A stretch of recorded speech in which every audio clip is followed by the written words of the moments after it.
ആന്നു നമ്മൾ fruit punch എന്ന് പറയുമ്പോൾ നമ്മൾ സ്ഥിരം റിസപ്ഷനൊക്കെ കുടിക്കുന്ന പോലത്തെ ഒരു ഫ്രൂട്ട് പഞ്ച് അല്ല, ഒരു ഇച്ചിരി ഷെയ്ക്ക് ആന്നു. എന്താണെന്ന് വെച്ചാൽ ഫ്രൂട്ട് പഞ്ച് നമ്മൾ അവിടെ കുടിക്കുന്ന ഇച്ചിരി വാട്ടറി അല്ലേ, എന്ന് വെച്ചാൽ ഫ്രൂട്ട് അതിനകത്തോട്ട് ഇടുന്നതാണ്. പക്ഷേ ഇതങ്ങനെയല്ല, കുറച്ചൊരു മിൽക്ക് ഷേക്ക് മാതിരി ഇച്ചിരി ഫ്രൂട്ട്സ് ഒക്കെ ഇട്ടേച്ച് ഒരു ഹെൽത്തി ഡ്രിങ്ക് ആന്നു നമ്മൾ ഇന്നിവിടെ ചെയ്യുന്നത്. മിൽക്ക് ഷേക്കിന് പ്രത്യേകിച്ചൊന്നും വേണ്ട. ഇപ്പം നമുക്ക് ഒത്തിരി കിട്ടുന്ന ആപ്പിൾ മേടിക്കുമ്പോഴത്തേന് എപ്പോഴും നോക്കേണ്ടത് ഒരു ക്രഞ്ചി ആപ്പിൾ ഇല്ലേ, അത് മേടിച്ച് വെച്ചാൽ മതി. സാധാ ആപ്പിളല്ല, ഒരു ഇച്ചിരി ക്രഞ്ചി ആണെന്നേലും ഇച്ചിരി ടേസ്റ്റ് കൂടും.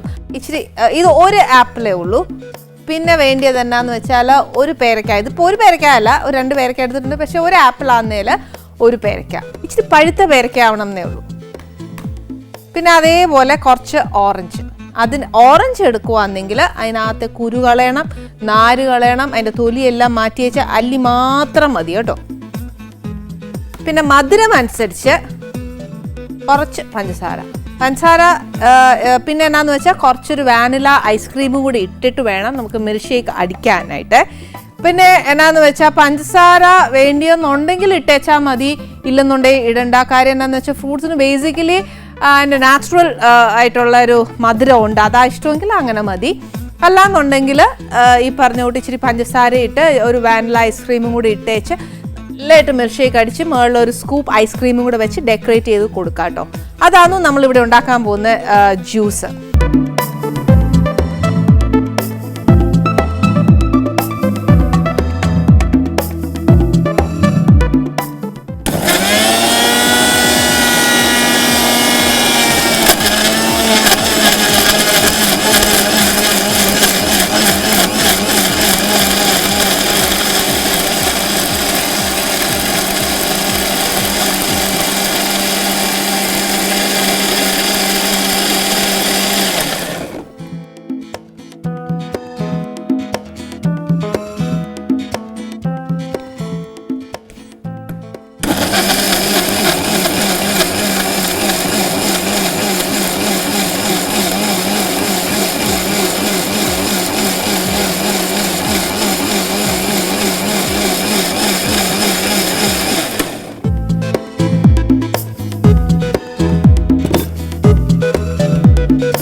എൻ്റെ ജ്യൂസ് ഞാൻ സെറ്റ് ചെയ്തിട്ടുണ്ട്.